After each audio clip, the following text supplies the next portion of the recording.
Just now বাড়িতে ঢুকেছি বন্ধু, আর সত্যি বলছি আর একটুও এনার্জি নেই। কিন্তু এনার্জি না থাকলে হয় ভাই। ম্যাসিভ ম্যাসিভ রেকর্ড করছে the biggest megastar of Bengal দেবদা। আজকে দেবদার জন্মদিনে এই ভিডিওটা তো বানানোরই ছিল। আরে সারাদিন জন্মদিনের উৎসব গেছে বলি কি হাউস কী ভেবেছো হাউস ঘুমিয়ে পড়েছে? রাত্রিবেলা ওটা হাউসেরই কাজ বক্স অফিস কালেকশন দেওয়া। সিরিয়াসলি এটা দেবদা জানিয়ে দিয়েছে। ইয়েস বন্ধুরা, অফিসিয়ালি যা যা বলে দে তোর বাপ এসেছে 5.10 crore ইন 5 days। বন্ধুরা এখানে পরিষ্কার বলে দিই, 5 দিনের নেট কালেকশন জোড়া রয়েছে, ঠিক আছে? This is not a gross collection. Gross collection যদি বলো তাহলে 5 দিনে কিন্তু 6 কোটির অধিক গ্রস কালেকশন হয়ে গেছে। নেট কালেকশন কিন্তু এটা। এবার এটা কিন্তু 5 দিন, মানে আজকে কিন্তু 25শে ডিসেম্বরের কালেকশন এটা না, 25শে ডিসেম্বরের কালেকশনটা কালকে জানা যাবে এবং সেটা কিন্তু প্রোডাকশন হাউস থেকে পরিষ্কারভাবে জ্বলন্তভাবে সেটা দেওয়া হবে। জ্বলন্ত সে এক যুগের কাহিনী ভাই সাব, আলাদা লেভেলের খেলা দেখিয়ে দিয়েছে। সিরিয়াসলি বলছি, এটা মানে আজ অবধি বাংলা সিনেমার ইতিহাসে এই বক্স অফিসটা স্বর্ণাক্ষরে লেখা থাকবে। আমার মনে হয় যে এটা বোধহয় চাঁদের পাহাড়ের থেকেও বেটার বক্স অফিস কালেকশন করছে রেগুলার।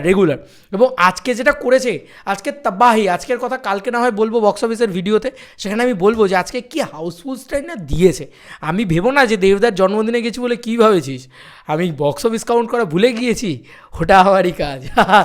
এটা এখনও বলে যাবো আমি, এটা একটা ভাইরাল ডায়লগ হয়ে গেছে। আচ্ছা বলে রাখি, 5,10,00,000 5 দিনে, ইটস আ ম্যাসিভ থিং ভাই।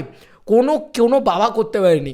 এবার যদি সত্যি বলছি 2রা জানুয়ারি থেকেও এই সিনেমাটা ম্যাসিভভাবে চলতে শুরু করে, অ্যাটলিস্ট আমি বলছি 70টা করে হাউসফুল মাত্র, 60-70টা করে হাউসফুল মাত্র, সব মিলিয়ে কিন্তু বলছি, হ্যাঁ, বুক মাই শোয়ের ট্র্যাক রেকর্ড শুধু নয়, আমি বারবার বলছি সিঙ্গল স্ক্রিন মিলিয়ে, সব মিলিয়ে যদি এটা করতে থাকে তাহলে মিলিয়ে রেখো, আমার কথা মিলিয়ে নিও, তাহলে কিন্তু 20 কোটি টাকার বেশি কালেকশন আসতে চলেছে খাদানের। আমি চাই যে বিনোদিনীর মতন ছবি, এই ছবিটাকে কিন্তু একটু পিছিয়ে দেওয়া হোক প্লিজ, এই ছবিটাকে পিছিয়ে দেওয়া হোক, কারণ খাদানকে রান দাও ভাই, খাদান চলুক। বহুরূপী যেটা চলছে, বহুরূপী এখনও হলে চলছে, খাদান এইরকমভাবে চলুক, আমি সেটাই চাই। খাদান কিন্তু লম্বা রেসের ঘোড়া ভাই, এটুকু প্রমাণ করে দিয়েছে। কি কালেকশন করছে ভাই, কি কালেকশন করছে। তার মানে আবারও 4,30,00,000 টাকার কালেকশন হয়েছিল 4 দিনে, তাই তো ফিগারটা এক্স্যাক্টলি ছিল, যদি আমি খুব ভুল না করে থাকি তাই হওয়ার কথা। দেবদা নিজের পোস্ট থেকে পোস্ট করেছে তো নিশ্চয়ই জানা যাবে সেখান থেকে। ও হো কি লাগছে গুরুকে, কি লাগছে, মাই গড, হ্যাপি মি লিখেছে। যাই হোক, দেবদার নিজের পেজ থেকে তো এখান থেকে পোস্ট হয়নি, দেব এন্টারটেনমেন্ট ভেঞ্চার্স থেকে পোস্ট হয়েছে। দেবদার পেজ থেকে পোস্ট হয়নি, দেব এন্টারটেনমেন্ট ভেঞ্চার্স থেকে পোস্ট হয়েছে। শিওর দেব এন্টারটেনমেন্ট ভেঞ্চার্স, হ্যাঁ বললাম তো। এবার এই দেব এন্টারটেনমেন্ট ভেঞ্চার্সের পোস্ট যদি আমি আগে দেখি তাহলে হ্যাঁ 4 দিনে 4,30,00,000 টাকা ছিল। এবার সেটাই তুমি ভাবো 5,10,00,000 টাকা, মানে গ্যাপটা কতটা আমরা যদি একটুখানি ভাগ করি তাহলেই বুঝতে পারবো।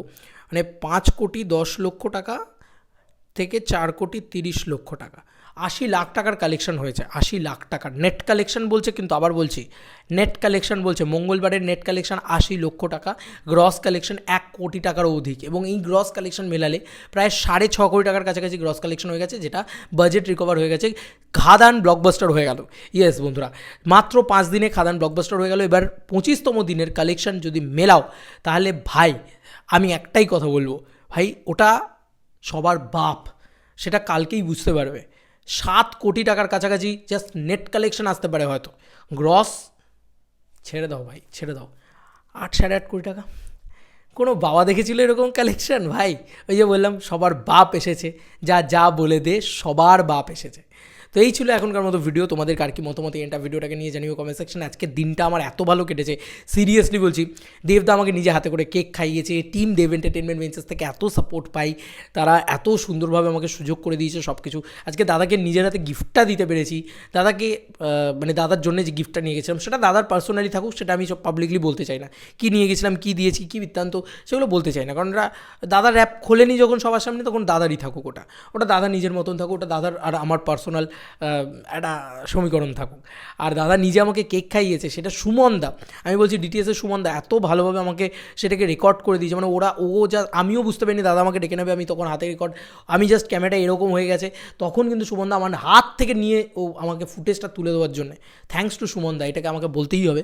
এবং খুব ভালো লাগলো মানে খুব ভালো লাগলো এই পুরো পরিবেশটা, এই পুরো দিনটা দারুণভাবে কেটেছে। দাদার অফিসে গিয়েছি, খুব একটু সুন্দরভাবে একটা মুহূর্ত হয়েছে আমার জন্য। আমি একজন দেব ফ্যান হিসেবে আমার কাছে যা যা পাওনার ছিল সব ঢেলে পেয়েছি। ভালোবাসলে সব সম্ভব, আমি এইটুকুই মনে করি যে একটা মানুষকে ভালোবেসে শুধু একটাই আক্ষেপ যে আজকের দিনে মানে আরেকটু ভাবে যদি আরেকটু কাছ থেকে পেতাম, যাই হোক ছাড়বা তো মানে যতই চাই মানে যতই দাও ততই চাই, সেটাই বলেন না, সেটা যাই হোক সেসব পরে হবে না হয়। কিন্তু দাদার এই ম্যাসিভ সাকসেস, আমি শুধু দাদাকে এই জন্মদিনে, শেষ তো হয়নি এখনও, বার্থডেটা চলছে যেহেতু, সেই কারণে বলবো হ্যাপি বার্থডে দেবদা, তুমি খুব খুব খুব ভালো থেকো, আরও বড় বড় মাস কমার্শিয়াল ছবি করো, আর এরম রেকর্ডের বাপ লেভেল রেকর্ড বানাও। কি মাস কমার্শিয়াল ছবি করবে, কী ছবি করবে আমি জানি না, তুমি শুধু রেকর্ডের বাপ বানাও, এক একটার এমন রেকর্ড তৈরি করো। এটা তোমার জন্য পাঠান ছিল, জওয়ান কামিং সুন। তোমাদের আর কি মতামত ভিডিওটাকে নিয়ে জানিও কমেন্ট সেকশনে। চলো বন্ধুরা, নতুন কোনো ভিডিওতে দেখা হবে, পাই।